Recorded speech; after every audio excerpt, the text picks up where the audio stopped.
Going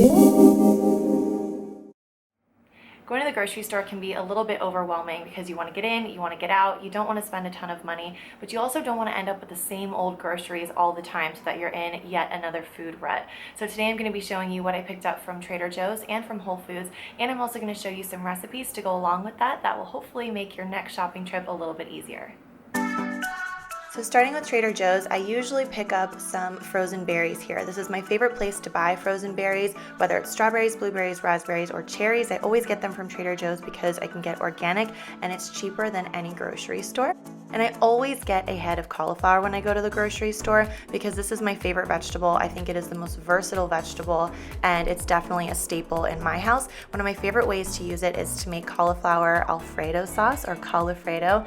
And you may have seen this recipe before. I basically take half of a head of cauliflower, which is about 3.5 cups, and I steam it, and then in the meantime I take 2 small garlic cloves. You want to make sure they're small because if they're big it's going to be a little too garlicky. So 2 small garlic cloves right into the blender with about 2 tablespoons of cashew butter. You can also do just soaked cashews, but I find that cashew butter is a huge time saver, so that goes right into the blender along with half of a teaspoon of onion powder, half of a teaspoon of white pepper, 8 grinds of sea salt or more to taste, but I usually find that 8 from my sea salt grinder is perfect, and then half of a cup of unsweetened almond milk. I blend that all together and it turns into this amazing creamy Alfredo sauce that I put on top of pasta, of course, along with some chopped chives. I feel like that is just the ultimate way to have it, but this is also a really good sauce if you want to do like a creamy veggie bowl with some potatoes and steamed veggies. It is so decadent and you would never know it's totally good for you. Speaking of veggie bowls, one of my favorite tips for eating healthy is to stock your freezer with lots of veggies because fresh veggies can go bad if you're busy and don't have time to cook. So I got some green beans from Trader Joe's. I ended up getting broccoli from Whole Foods because they were out. And then I always pick up some big bags of organic potatoes from Trader Joe's as well because I love to just really quickly steam them with some veggies, add some beans, add some salsa, guacamole, whatever sauce I'm feeling that day, and have a really quick, easy veggie bowl for dinner. But if I'm not feeling a veggie bowl, I want something a little bit more interesting. I love to make pinwheels using these sweet potatoes.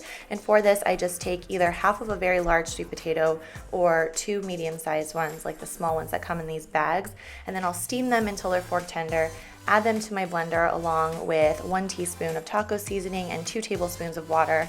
I'll blend it, or you can mash it with a fork if you like, but I find that blending it makes it this really creamy, smooth consistency. And then I will put that on top of a wheat tortilla, and then I'll add some black beans, some corn, some cilantro, a little nutritional yeast. Sometimes I'll do red onion or hot sauce on there. You can really kind of customize this, but I love the combination of the sweet potato with the black bean and the corn and that fresh cilantro. I feel like it is just an absolute match made in heaven.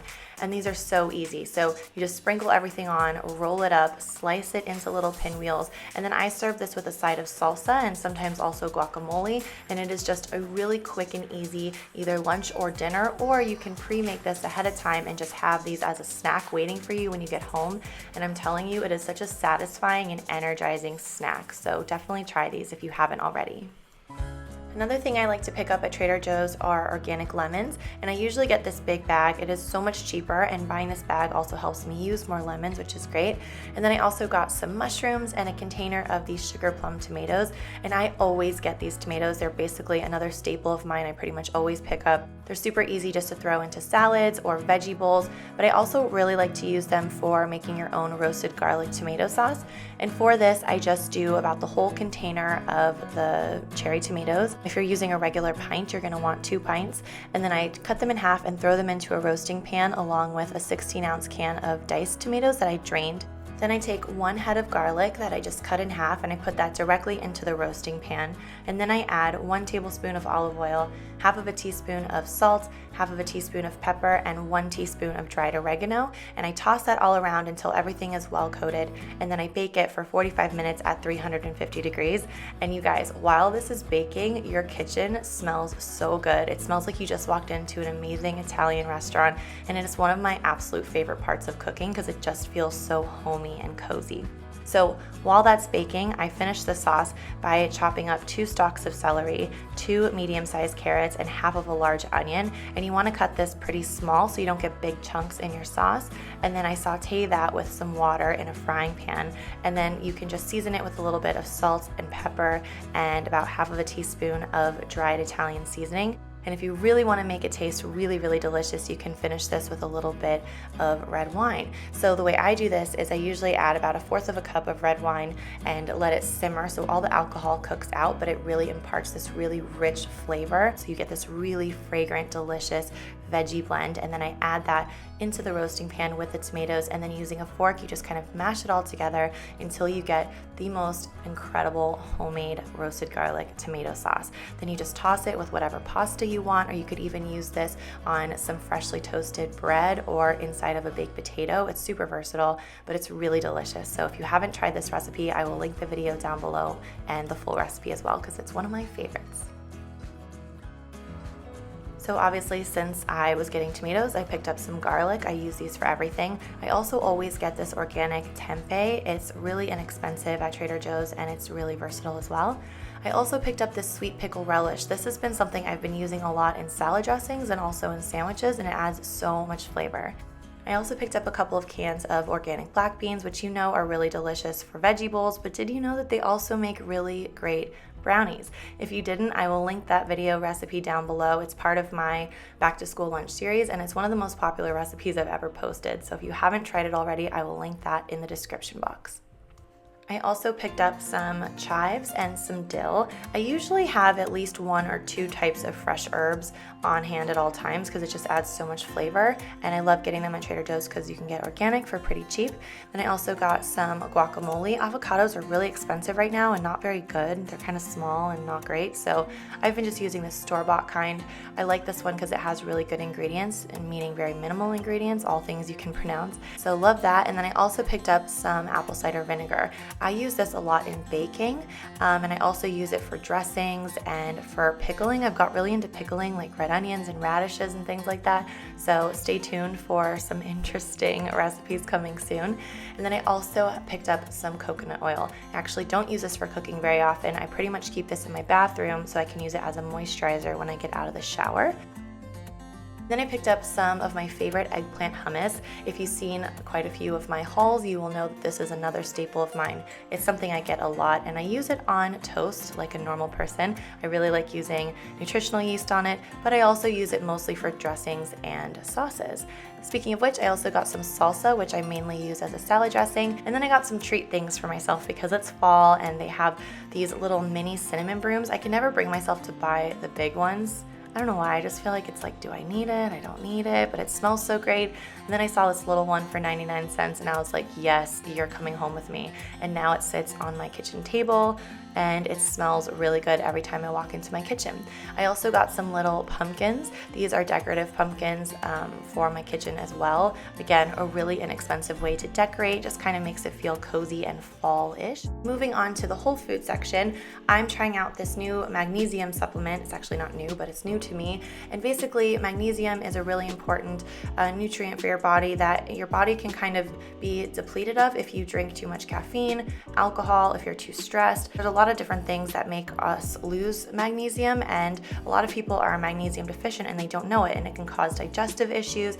It can also be a natural way to relax. Sometimes magnesium is used as a muscle relaxant. It's really good for like muscle recovery if you're sore from a workout. There's a lot of benefits, but again, I'm just trying this out, so I'm not exactly sure if it's something I would recommend, but I'm interested in it, especially for digestion issues, because it really helps the intestines let go of some of the waste that can like kind of cling to it. Sorry if that's gross. I know we're talking about food here, but I think it's interesting. It has a really weird taste. My favorite way to do it is just to put a little bit into a tiny bit of water and take it like a shot.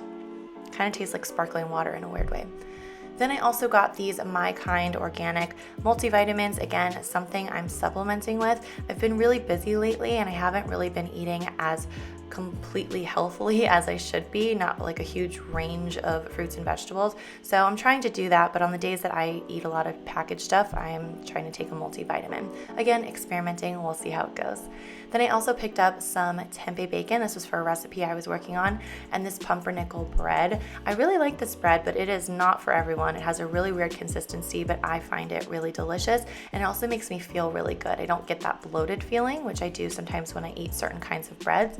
And then I also got some Follow Your Heart provolone, which I absolutely love. And then I picked up this barbecue sauce from Annie's, which is organic and it doesn't have any artificial sweeteners or colors, preservatives. Love that. And it tastes really, really good. Then I don't ordinarily have this, but this again was for a recipe that I'm working on. This is the Parmesan cheese from Go Veggie. It's a sprinkleable kind, and it reminds me a lot of the grated kind that came in that green container that I had a lot when I was a kid.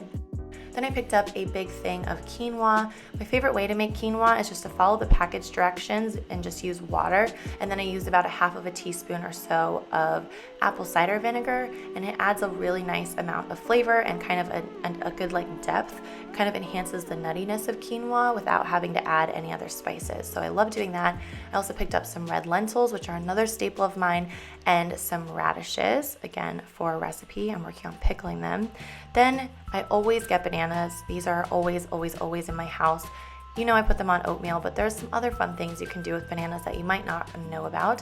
One of them is baking them. I really like to let them get really nice and spotty because that's when they're gonna have the most of their sugars developed, so they're gonna be the sweetest, they're gonna be the easiest to digest.